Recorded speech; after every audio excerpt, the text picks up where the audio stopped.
Pois bem, pessoal, isso daqui ainda é só o resultado da ética comportamental. E aí, quais são as aplicações disso para a governança, né? Além das óbvias que todo mundo aqui já está meio que, né, fazendo suas avaliações. A meu ver, existem três grandes mensagens desse campo, então, para aqui para a governança. Primeiro são três conclusões, então, né?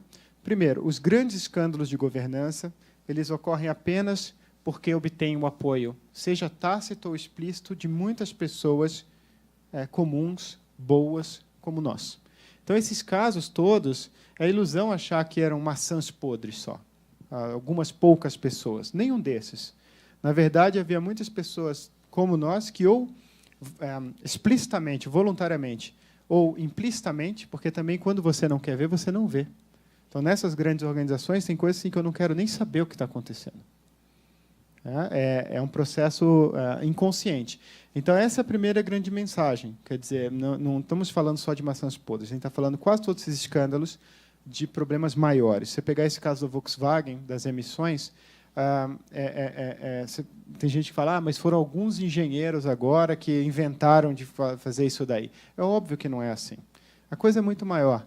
Há 8 anos atrás, assumiu o CEO global, que ele botou na cabeça e vendeu isso para os investidores, que a Volkswagen ia ser a maior montadora do mundo. E ela estava bem das pernas, muito bem, obrigado. E começou uma briga maluca da Volkswagen com a Toyota, com a GM, quase de ego, para ver quem era maior em termos de vendas. Não por acaso, todas tiveram problemas agora de controle de qualidade. Não foi só o caso da Volkswagen, mas a Toyota teve um escândalo alguns anos atrás nos Estados Unidos, também porque muitas pessoas morreram.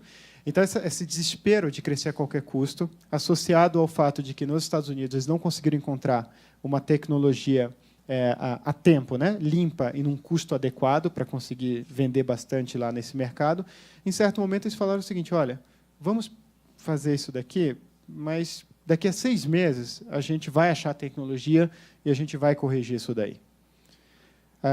Então, começa sempre de forma pequena e com uma coisa mais contextual. Por exemplo, também não havia muito questionamento de liderança lá. O CEO que assumiu, há 2 anos atrás, saiu uma matéria na Der Spiegel, revista alemã, dizendo que o ambiente interno se parecia muito lá dentro com a Coreia do Norte, que inclusive ele havia demitido um engenheiro só porque, na apresentação de um carro, ele não gostou do barulho da batida da porta. Então, você vai questionar, o chefe falou, tem que vender esse carro nos Estados Unidos, a gente precisa entrar no mercado americano, o prazo é esse, tem que estar dentro lá do limite da emissão. É uma coisa maior, né? Não é o sujeito só que é ruim, pode ter certeza. Segunda mensagem, a gente precisa ir muito além dos programas tradicionais de compliance. Então, quando eu falo programa tradicional de compliance, é você só pensar em regramentos, em código de ética, de conduta, que é importante, não estou dizendo que é inútil, mas estou falando que tem que ir além disso daí. Então, eles têm, em primeiro lugar, eficácia limitada. Por que tem eficácia limitada? Por 3 motivos principais. Primeiro, geralmente, esse tema é abordado só de uma maneira, sob a perspectiva legal. A lei é isso, está aqui as regras para você ter que cumprir. Isso é totalmente desconectado da gestão diária, do dia a dia da pessoa. Vira um fardo para a pessoa que está no seu dia a dia, na sua atividade. Ela não vai parar o que está fazendo só para cumprir lá o que o compliance pediu. Segundo, que isso daí faz com que as pessoas elas vejam aquilo de uma maneira totalmente desconectada da sua realidade, da importância daquilo para o negócio. Ela não vê que aquilo é uma proteção para todos, ela vê que aquilo é uma burocracia. Então, ela não compra a ideia de que aquilo é importante. Não adianta você só construir regras e deixar ali. Não é isso que vai fazer as pessoas as internalizarem.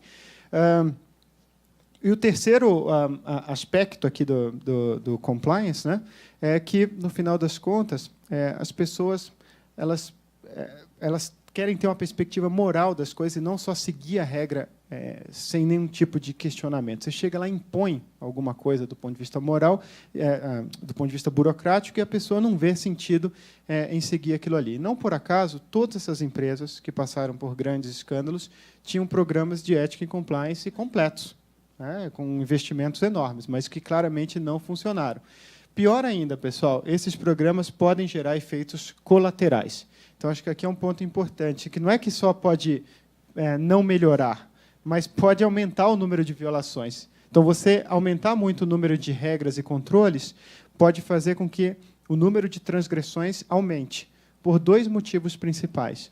Primeiro, você fomenta um comportamento amoral.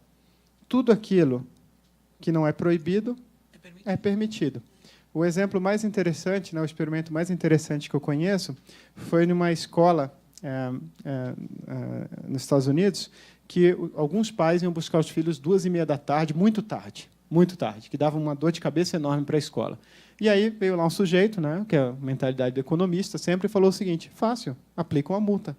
Então, quem chegar depois das 2 vai pagar uma multa. O que aconteceu? Número de pessoas que... o número exatamente, as violações aumentaram. O número de pais que iam buscar os alunos depois aumentou absurdamente. Por quê? Porque você colocou um preço na moralidade. Então é o seguinte: custa tanto para eu ir buscar ele 2h30 da tarde. Você tira a responsabilidade moral da pessoa de fazer o certo, que é buscar ali no horário e não dar trabalho para os outros. Né? Então você fomenta o tal do comportamento amoral. Você não pode tirar a perspectiva moral da pessoa, que ela tem a obrigação de refletir e ela tem a obrigação de saber o que é o certo a fazer ou não. Não adianta tentar botar tudo no papel. Não vai funcionar. Não é assim que o ser humano funciona. Isso é ilusão. E vai piorar. E o outro problema é esse aqui.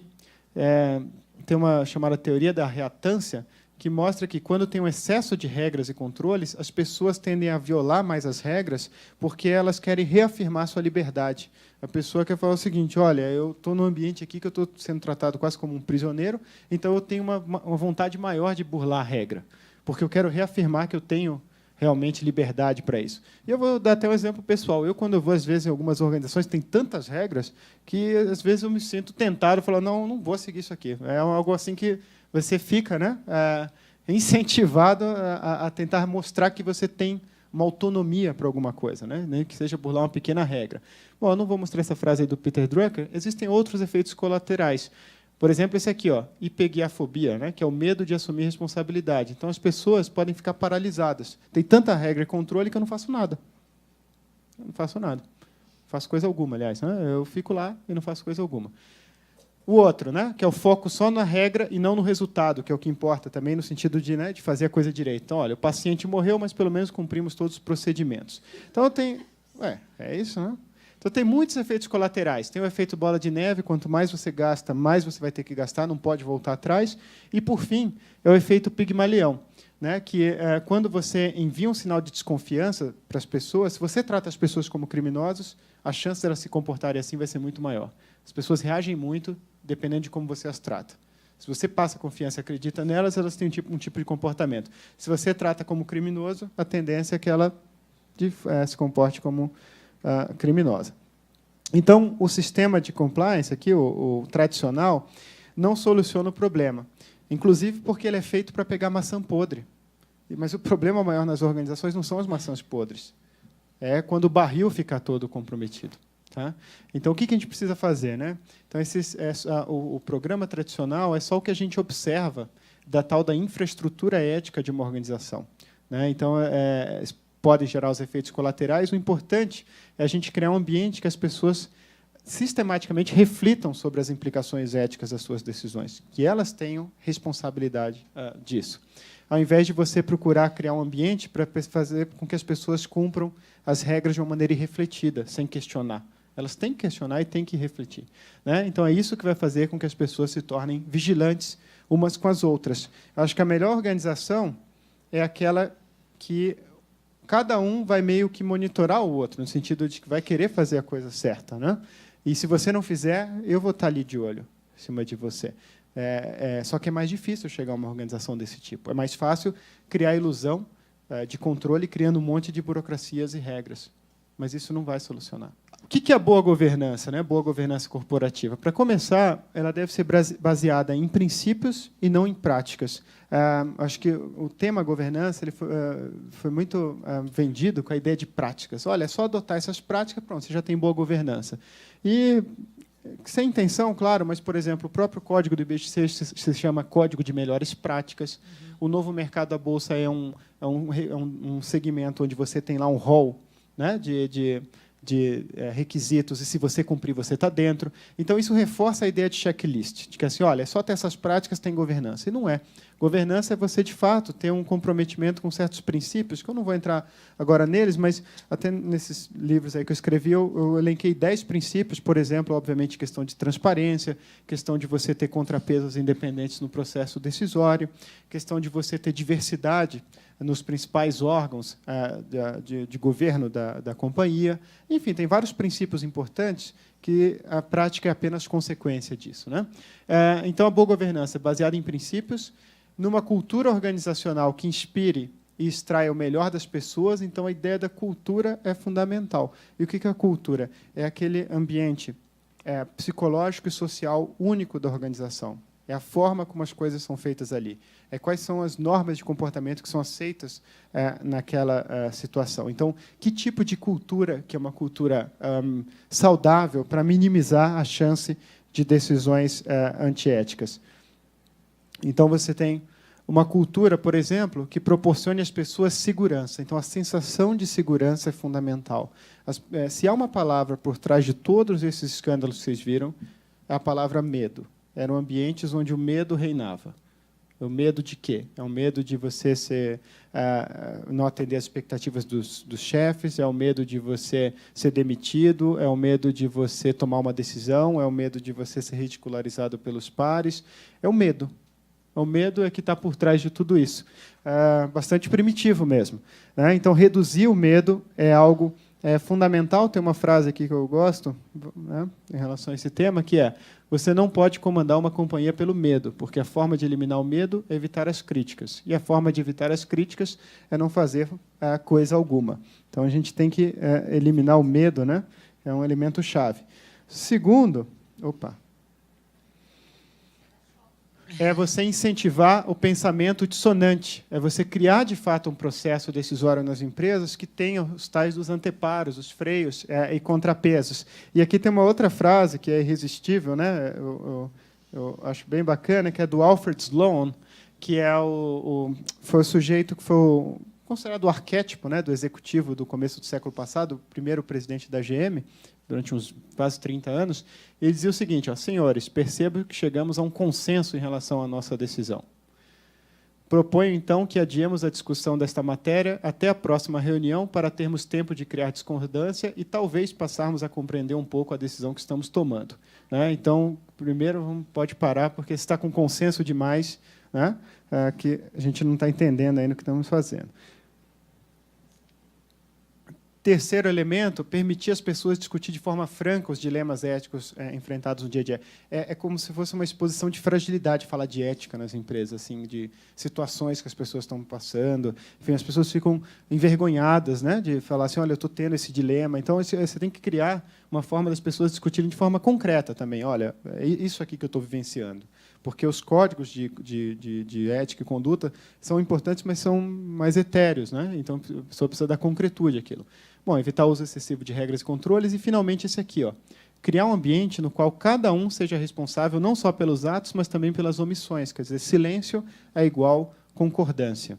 Se você não mostrar isso, o que está acontecendo, você vai ser corresponsável, e isso é muito importante. É tudo isso que gera o tal do sistema informal de valores, que é mais importante do que o sistema formal que a gente acaba observando. Então, é que inspire e extraia o melhor das pessoas. Só que, para alcançar essa boa governança, você precisa, sem dúvida, ter liderança, e lideranças sintonizadas com os novos tempos. A meu ver, a gente está numa certa crise, né? Não só no Brasil, mas no mundo, crise de liderança, né? E o que é o papel? Qual é o papel, acima de tudo, de um líder, né? Eu gosto bastante dessa frase: a tarefa de um bom agricultor não é evitar que alguma fruta apodreça, mas é cultivar frutas de alta qualidade. Então, o líder, ele é um construtor de ambientes. Você não vai garantir que alguém lá vai tomar uma decisão errada, ou vai ter uma fraude, ou vai agir. Isso é impossível. Pega uma organização, por exemplo, como a Siemens, que a gente falou, tem 600 mil funcionários. Estatisticamente, você vai ter ali, se for 1% lá de psicopatas, a gente está falando de 6 mil psicopatas. Mas dizem que nas grandes empresas esse percentual é muito maior, chega a ser 4 ou 5 vezes maior. Então, a gente está falando de muita gente.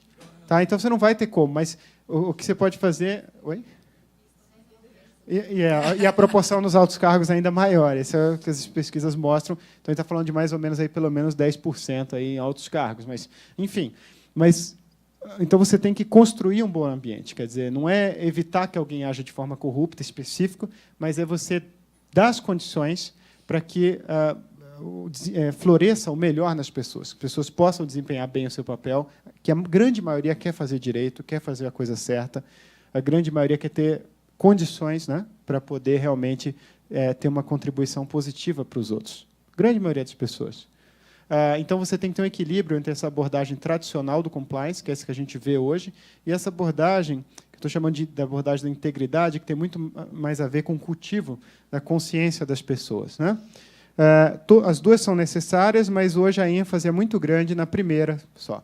E, por fim, essas lideranças elas têm que ser sintonizadas aí com os novos tempos. E o último item aqui são 10 atributos que eu coloquei para esses líderes, né, o que a gente precisaria ter nessas organizações. Então, por exemplo, claro, o líder tem que ter a tal da bússola moral, saber ter uma visão clara do que é certo ou errado e querer fazer o certo. Tem que ter o tal do senso de propósito e, principalmente, capacidade de inspirar as pessoas. Acho que hoje é o que está faltando nas organizações, você conseguir criar uma história para que as pessoas se sintam motivadas e inspiradas a realmente dar o seu melhor. Eu tenho conversado com muitos executivos que vão desde, enfim, pessoal jovem, de 20 e poucos anos, até pessoal de 50 e tal. É impressionante a falta de motivação das pessoas, muitas vezes, no dia a dia. Né? A pessoa não vê um sentido no que ela está fazendo. Ela está indo para pegar um salário, e para pegar salário ninguém se motiva. Vontade de servir, não de ser servido. Acho que é importante, né? A gente vê ao contrário, quem está nos cargos de liderança quer ser servido, não servir. Né?